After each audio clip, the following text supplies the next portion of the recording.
Could you define entrepreneur versus entrepreneur and just a little bit about that? Because some folks may not be familiar with that term. Yeah. So an entrepreneur is someone that's out on their own. They're wanting to be the tip of the spear, kind of, herding cats and figuring out an idea, a resource, a problem to solve, and building a business around that. Whether it's social entrepreneurialism or industrial entrepreneurialism or what have you, right? Like they're building a thing, resourcing the thing, and then turning the thing loose. But an entrepreneur is someone that figures out inside the confines of a current business, hey, I see an opportunity for us to grow here, to be maybe in a little bit different market, or hey, I think we can cross-sell this area in a different way. We got to think about it differently. And so they're trying to create value. Welcome to the Exceptional Companies Podcast, a podcast for purpose-led entrepreneurs looking to master the art of buying, selling, or optimizing small businesses. Your host, Chris Seegers, founder of Exceptional Companies and author of Selling Main Street, has over a decade of experience starting, buying, and leading successful businesses. He's here to guide you through the complex world of business transactions and growth. Each week, we dive deep with actionable insights, expert interviews, and real-world strategies to activate and equip you to live exceptionally and build exceptional businesses. Now, let's dive into today's episode. Here's your host, Chris Seegers. Welcome to the Exceptional Companies Podcast, where we explore how to buy, sell, or optimize your business. I'm joined by my incredible guest, Jared Blong, who's a wonderful friend and business owner. Jared, welcome to the show, brother. Hey, man, thanks for having me. Appreciate being on. Yeah, for sure. So I always start with something that I appreciate about the folks that I have on the show. Jared is an incredible business leader and friend. He's passionate about culture. He's got a wonderful family. He always lives life full out. And he uses business like we do as a platform for expanding God's kingdom. He grew a successful oil business, sold it, started as a CEO, C-level at another oil company, and then came back around. So really excited to hear that. He also has just a tremendous wife who's the first female mayor of Midland, Texas, which is a hard feat to do. So anyways, brother, I want to hear your story. I want you to share your story with the audience because there's just so much juice in that story, and I think it can really help folks. So tell us a little bit about how you got into business, maybe some of the background of that story, and then we'll bring it to today. Yeah. Appreciate the chance to share some of my hard experiences and life lessons can keep people out of the ditch and to help them get ahead. Yeah, so my story actually begins at the very beginning. So I was actually adopted into the family that I grew up with. And looking back on that gives me some real insight as to nature versus nurture and just the kind of people that I've been around all of my growing up. And really grew up around a bunch of entrepreneurs of varying kinds, what we would call entrepreneurs, but just people that were in business or wanted to be in business for themselves. And man, it was a really fortunate upbringing in that regard. Not a lot of generational wealth transferred to speak of, but lots of generational knowledge to transfer. Grew up around a lot of physicians as well. And so actually early on in life, I thought I wanted to be a doc.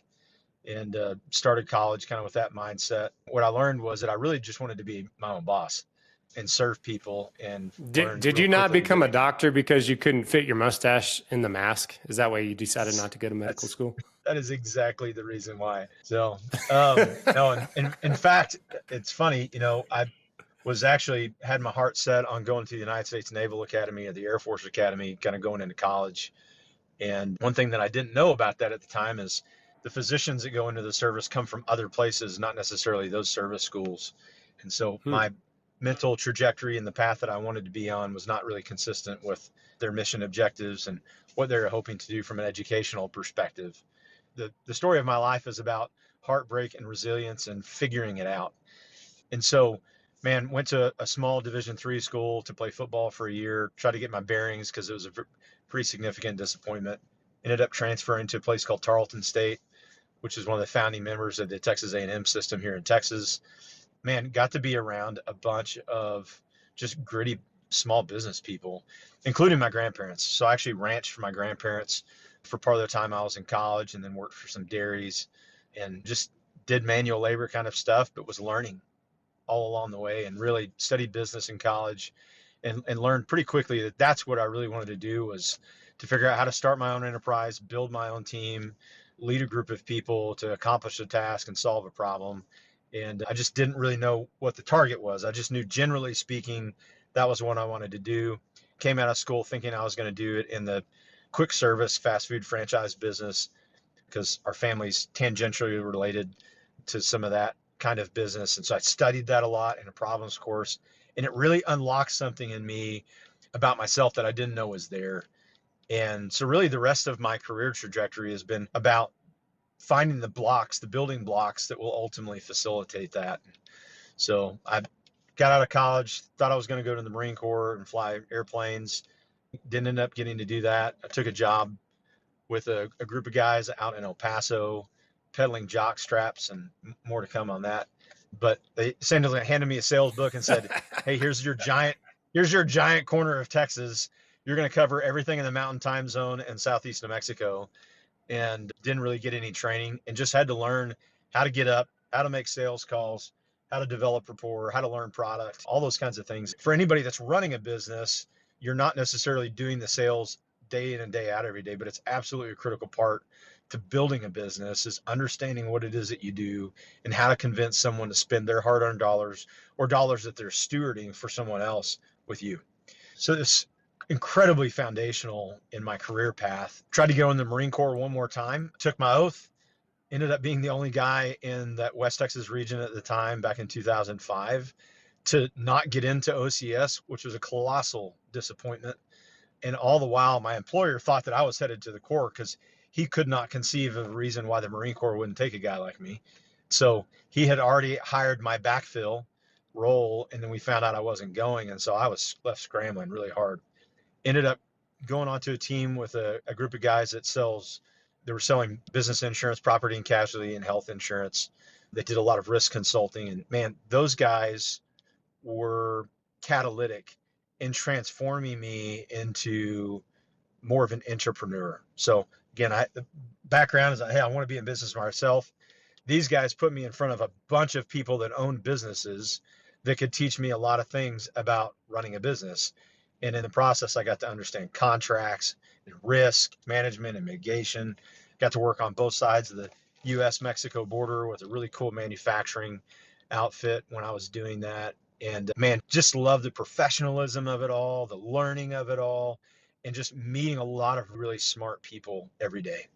For the sake of the audience, could you define entrepreneur versus entrepreneur and just a little bit about that? Because some folks may not be familiar with that term. Yeah, no, it's a great question. So an entrepreneur is someone that's kind of out on their own. They're wanting to be the tip of the spear, herding cats and figuring out an idea, a resource, a problem to solve, and building a business around that. Whether it's social entrepreneurialism or industrial entrepreneurialism or what have you, right? Like they're building a thing, resourcing the thing, and then turning the thing loose.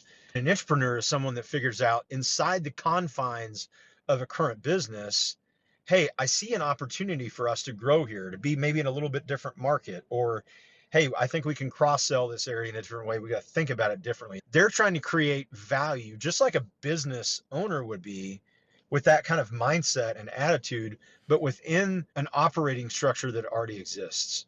And they may have to radically recalibrate that to accomplish the task at hand. But most entrepreneurs that I know don't typically want to go out and do it on their own.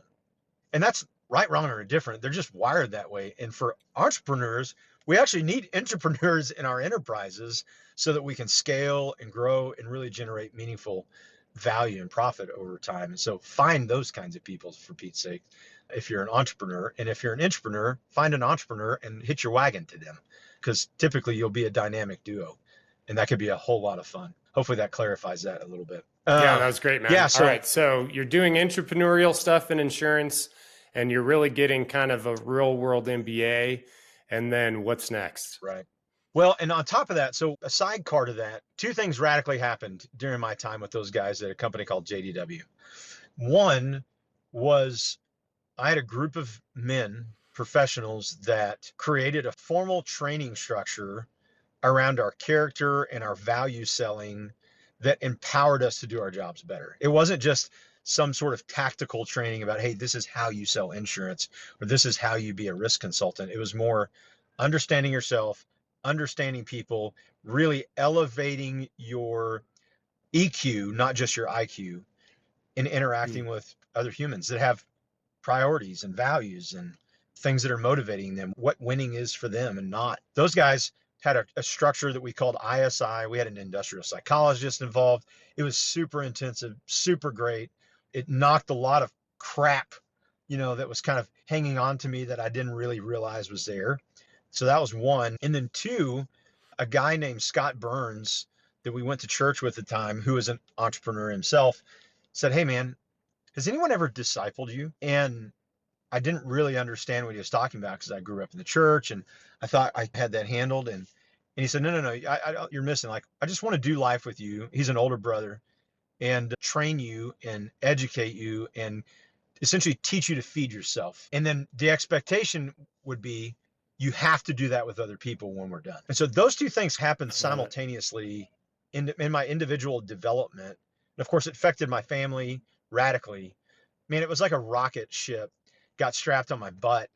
And I didn't really know that that was happening at the time, but it was just setting me into a different trajectory with a greater velocity than I ever possibly could have contemplated for myself. And it was of no doing of my own, which was the most awesome part about it, is the Lord provided some critical people to pour into me, to love me well and hard. And it made me a better man, and it made me a better business person, and ultimately made me a better leader. And I'm so grateful. I love it for that. That was one of the points I wanted to dig into, is just, I think you and I have both had really good mentors and people that showed us how to weave your impact and your faith into business. And so I think most folks silo everything, right? They say, hey, my faith and my family are on one side, and then my business is way over here, and they don't communicate. And we've had folks that have said, no, actually, God wants it all to be one thing. Like, we should be living a life that is united in Christ. So talk a little bit about that, because in the church, that's a relatively new topic to say, hey, the mission field is also business. Like, business is the mission field. It's not necessarily just going to drill wells in Uganda. And that's something we've really embraced on our end. I couldn't agree with you more. The missions model that Jesus laid out a long time ago was not a go model, but rather an as you are going, make disciples model. And we're sitting here, a couple millennia later, halfway across the world, talking about it because it was actually an extraordinarily effective strategy to do it that way. And that's not a knock on the vocational missionary per se, because that role is absolutely critical as if you'll allow me the term, a paramilitary kingdom of light kind of folks that are going behind enemy lines, that being the kingdom of darkness, and establishing a forward operating position. But once that position is created, then your reinforcements, like the regular army, for lack of better, has got to come back and reinforce so that the as you're going part of disciple making can actually happen.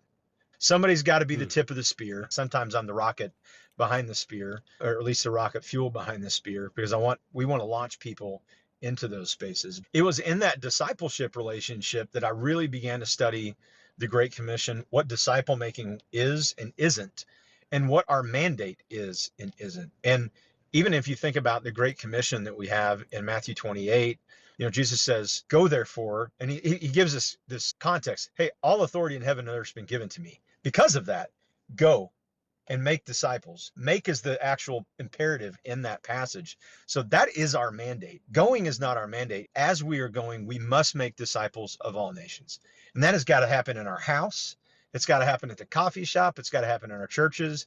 It absolutely has to happen in the marketplace, because we have a captive audience of people. We spend tons of time with them, more of our waking hours than we do with our families and our church, congregations, if you will.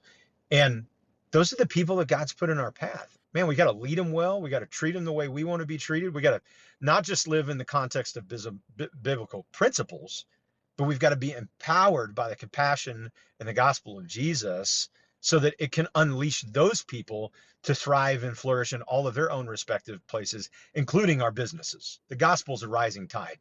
We want to introduce people to that rising tide so that they can thrive and flourish in all aspects of their life. Dude, right on, 100%. So walk us through that, because that's a journey that you've come to probably over a decade and a half. So you move, let's fast forward, because otherwise we won't get through it all. When I met you, the culture at Octane was phenomenal. You said this is a culture company, which is very Yeah. unusual in oil and gas. So let's talk a little bit about that. Well, and it's even involved, like we've even adopted the term ethos versus culture, because ethos to us feels like something that's alive. Culture is a static, kind of ethereal idea. Ethos is like, oh, this is my blood, this is my DNA, this is what makes me tick. Man, we've really tried to shift hard into that. So to backtrack, man, I left that role. We went to Brownwood for a couple years, kind of as a theoretical MBA. We thought we were going to buy a business from the people that we went to work for. That was the pre-laid out idea. That didn't end up working out. We're still really great friends with him. They're, in fact, some of the dearest friends we have. Lori's daddy got sick. We moved to West Texas really to help serve him and to work alongside her mom.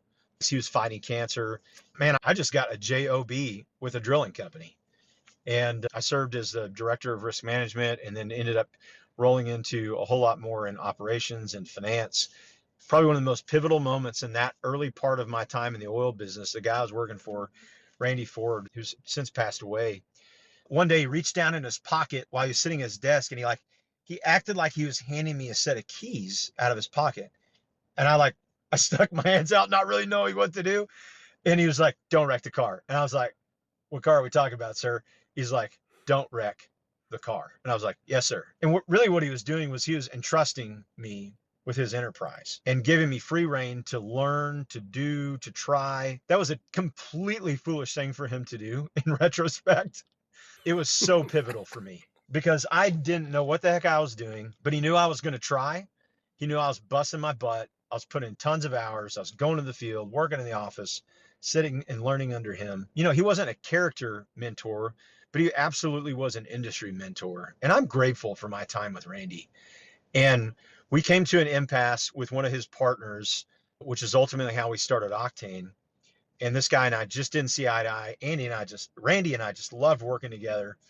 And he came into my office. He's like, "Hey, what are we going to do about this other fella?" I was like, "Man, it's honest to God, apart from a miracle, I don't have any idea. I get along with literally everybody." And he said, "What's the plan?" And I said, "Why don't I go start a high-tech drilling company? That way we're not competing against each other. And while we're doing that, with your blessing, we'll start a small consulting shop just to fund our G&A." And he kind of sat there and he's like, "That sounds like a great plan. Show me your rig."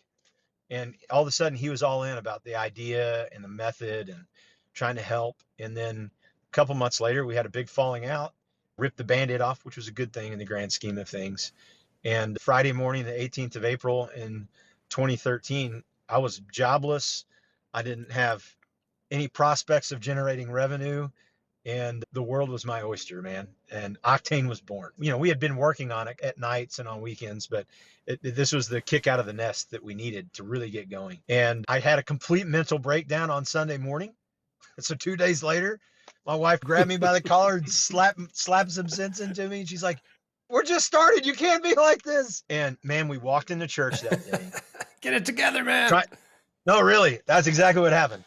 And we walked into church that day to go teach a bunch of 11th grade teenagers in Sunday school. And this old timer stopped me stone cold in my tracks in the hallway. He said, "Sir, I heard you and Ford split the sheets." I said, "Yes, sir, we did." He said, "That's good. I've got a project for you." And I said, "Oh," and he laid it out to me. He said, "What do you think you're going to need?" And I told him a number. And he said, "I'll have a check ready for you. I'll make sure you work it off." I went to our room where we were about to teach, and man, I melted down, like in a good way. And I was just like, "Lord, thank you." For 3 days, I've been praying for daily bread, not knowing what that actually was. And you've provided already. And man, so we just launched off from there. We started picking up a couple of other customers, drilled our first well that summer with some folks, Clovis Talbot and Glenn Patterson's group, which was a kind of weird full circle for one of my partners at the time. Man, we were off to the races. We had revenue. And we were sharing an office with this really awesome guy named Steve Pruitt, who had also started a company at the same time. But instead of starting with $0, he started with like 450 million. And he's like, "Hey, I have this whole floor. Come office with me. It'll be great." And I was like, "Bro, are you serious? Like, you won't even make me pay for rent?" He's like, "No, nobody's using it." It was the hardest, best year ever. Man, we learned so much. We did any kind of project we could pick up to generate revenue. And then we were formulating our deal to hit the private equity market to try to raise capital to build an organically Permian drilling company. And we worked really deliberately at that for about 20 months, the market capped in 14. We made our last presentation in Toronto in September of 14. 2 or 3 weeks later, all of a sudden oil started really descending pretty rapidly. And then, for anybody that knows anything about the oil business, Thanksgiving week happened that year. The oil completely crashed because OPEC thought they were going to go to war with the American shale revolution. Man, everybody took a super severe haircut and woke up that Friday morning. We didn't owe anybody any money. We didn't have any equipment being built. And I turned to Lori and I was like, I think we should probably deep six the drilling rig idea for a while and just do this consulting. She said, I think that's a great plan.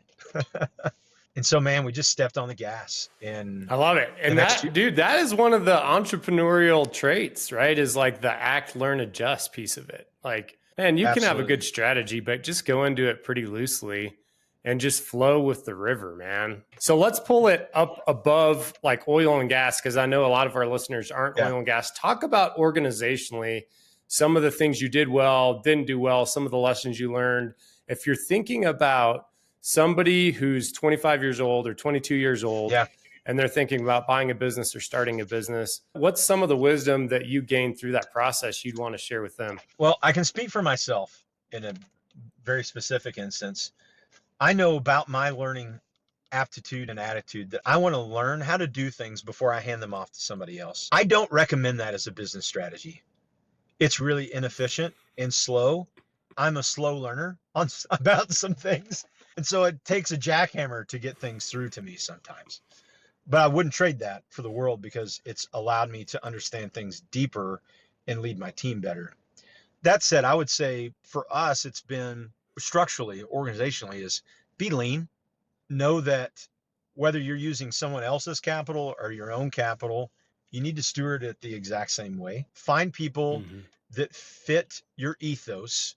Be unwavering about that, which means you may have to be extraordinarily patient to find the right people, but also be aggressive about finding the right people. It was actually in our thesis about starting Octane was, man, I wanted to hire combat vets, especially people that had been in small fire teams, leading soldiers, Marines, because I'd seen something some years before when we still lived in El Paso that captivated my imagination about the capacity of a trained soldier or a Marine. And I thought, you know what? I don't care what business I'm in. I'm going to hire these kinds of people to help me lead my teams. And we ultimately even created a role as years went down the road, as our company grew, and it was just more than I could handle on my own. It was our field operations advisor, but I literally hired a first sergeant for the first time we created the role. He kind of helped us shape it. And then I ended up hiring a retired command sergeant major who spent the better part of his career with the 75th Ranger Regiment. He literally made me a better man and leader. And my task to him was, I need you to troop the line, to understand the condition of the troops. And then I need you to walk back into my office at the end of every week and give it to me straight. And if that means that I need a butt chewing, then you better provide it. And I remember that guy looking back at me saying, are you sure you know what you're asking for? And I said, absolutely, I do. And at the same time, I met one of our mutual friends, a guy named Dave Kunert, who's also a CSM with the Army. And man, we just hit it off. And I was gleaning all the leadership lessons I could from that guy and trying to implement a combination of this kind of military ethos coupled up with a diehard, unwavering desire to enable human flourishing. It caught on. And it caught on with our team in the office. It caught on with our team in the field. We got up to 140 teammates at our largest. And man, you can't fake it with that size of organization for very long. And the ethos was what attracted people to us in the field because no one else was taking care of their team the way we were. No one was engaging their team the way we were. And we even had a communication matrix that was centered around us providing the most valuable thing we have to give to our team. And that was our time. Man, we would spot check that regularly. We would have weekly workforce briefs. Hey, where's this guy at? How's he doing? What's going on with his family? How can we help him get better? Our team was giving reports on the condition of our team on the regular, and it helped us love them well and resource them well and ask the right questions, but also helped us learn at a pace that was not really practical apart from having all those things in place. Man, it was so much fun while we were getting to do that. I love it, man. Do you like what you hear so far? Make sure you never miss an episode by clicking the subscribe button now and check out our website, www.excoadvisors.com. This podcast is made possible by listeners like you. Thank you for your support. Now, back to the show. So walk us through kind of journeying forward, selling, coming back, and then next 10 years. Keep walking us through the journey, and then any other imparting wisdom you'd want to leave. Yeah, so the next couple of steps are kind of rapid fire. April of 2020 hit our industry really hard. You were there. You got the t-shirt too. Oil prices went negative. Field activity crashed in the dirt. And man, we had to let go of a tremendous number of people because there was just simply not work for them. And it was literally April 20th of 2020 was literally the worst professional day of my entire life. I let go of my friends, and we had 14 guys left after that day that were in the field working for us. And it was just brutal. And at that time, we started looking really hard for a place for those guys to land. We're literally ready to hand over the business. And then a couple of guys caught wind of what we were up to and like, hey man, we want to buy your deal. And so there was a little bit of competitiveness to it, not a ton, but it allowed us to live to fight another day. Man, it was just a huge blessing the way that it showed up. And it allowed us to hand over a group of people that we had worked really hard to curate and love on and develop over a lot of years to land in the right spot. Meanwhile, I ended up joining another team, a material sciences company called Aquasmart, that needed a hook and bull. And the CEO and their CTO and another one of their founders and enjoyed being around. Our values were aligned. And they said, man, we need help to go from point A to point B, and we think you might be the guy. And for the longest time, I'd said, hey, man, I already got my own thing. I don't need to do this. But man, I just jumped in both feet right after that sell, about 15 days later, actually, and tried to help these guys stand up commercial effort in this material sciences company that was in ag and lawn and garden and infrastructure, but most importantly, oil and gas. We ended up producing over 5,000 truckloads of product under my leadership in 4 different basins, and really got some of the bugs worked out. And there's still bugs to be worked out, but it was a good season of a lot of growth. My first time in manufacturing, learned all kinds of things about the nuances of that and building a completely different kind of team than I had had before. And it was just a great experience, and ended up resigning that position in the middle of May of 22, and then went back to Octane, linked arms back up with Lori, my wife, professionally. And she had bought an asset from a big E&P a few months, well, I guess a whole year before that, actually. And then she just turned me loose to do my thing. And it was a good transition. It was a hard transition. It took me a couple months to get my sea legs back, but man, shortly thereafter, we were back at it, trying to figure out what we had, trying to create value, developing a relationship with ownership partners, vendors that we'd been dealing with in different contexts for a long time, and just figuring out how do we unlock value from this. And man, I spent a lot of time on the phone with guys like yourself, seeking counsel, trying to understand the deal better. There's a part of the business that I didn't know that the oil and gas business calls the land business. That's a segment of the industry that I just didn't know a lot, and did a lot of learning there. And fortunately, by God's grace, man, the idea we put together, it let us divest a part of that original position that we acquired not quite a month ago. And we're looking at plowing ahead. And then one other caveat to that is at the end of 22, we ended up buying a company called Cambrian Management that was a complementary business. And we structured the finance with the owner in a way that aligned all of our interests together. Man, the first 12 months is a pretty hard run, but I think we've got our sea legs under us, and that business is really growing and doing well. And I'm just thrilled to pieces about our team and where we're headed, and about adding some other key members into it and delivering value, not just for ourselves, but for the other working interest owner groups, the ownership groups that we work with, and the landowners that we get to work with, and just stewarding the resources. And so that's where we find ourselves right now. And then Lori and I, because of this kind of liquidity event, for lack of better, we're looking at some other enterprises that we've been eager to participate in for some time, but we're kind of slowly wading into those waters, trying to do so with as much deliberation and purpose as we can. Yep, cultivate, flourish. So let's end on this question. So as we think about 2025, there's kind of two camps. One is a bunch of folks that are kind of like, man, we think our country's seen the top and we're heading down. My camp is, I think 2025 is going to be the beginning of a revival, both in the marketplace spiritually and just a lot of other great things that are coming our direction. Is there a theme or some ideas for how you think 2025 is going to end up for you guys? Or has God put anything on your heart for as we wrap up this year and go into next year? Yeah, I think I still possess a radical optimism about what's ahead. And I think the best defense is a really good offense in business and in life and in sports. And so, man, we just want to be on the offense, honestly. And I think the thing we have to be aware of is that, yeah, there's circumstances that can affect our enterprises, and we have to develop resilient, stretchy organizations. But if our organizations are stretchy, it just doesn't really matter what the outside influences are. So whether or not the presidential election goes your way or not, whoever's listening, I think the key really is, man, make sure that you're building a resilient team and equipping a resilient team so that they can flourish no matter what the circumstances are, whether it's wind or rain or hail or tornado, both literally and metaphorically. We've seen so much disaster happen in American enterprise and global enterprise over the last 4 years. I think we've all learned what we're really made of. And so now that we've been stretched, it's time to flex into that and really grow and thrive with that new knowledge.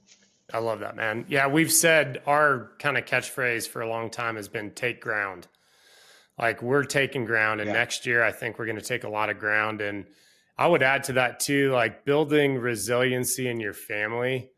Like your faith and your family are the fundamental tenets to having a successful business. When your faith isn't going well, when your family's not going well, it doesn't really matter what you care about the business. Absolutely. And the same with your team, right? When they're not healthy in those two pillars, they're not going to come and take ground and work well in the business. But man, you're a blessing to me, Jared. You've been a mentor to me and somebody to soldier with. Thanks so much for coming on the show and sharing the wisdom, and we'll have you back, man. Yeah, look forward to it, Chris. Thanks. Awesome. Thanks, brother. Thanks for joining us this week on the Exceptional Companies Podcast. Make sure to subscribe to the show on iTunes, Spotify, YouTube, or via RSS so you'll never miss a show. While you're at it, if you found value in this show, we'd appreciate a rating on iTunes. Or if you'd simply tell a friend about the show, that would help us out too. If you liked this show, please reach out through our website, www.excoadvisors.com, for free tools to order a copy of Selling Main Street, or to sign up for our free webinar on how to sell your Main Street business.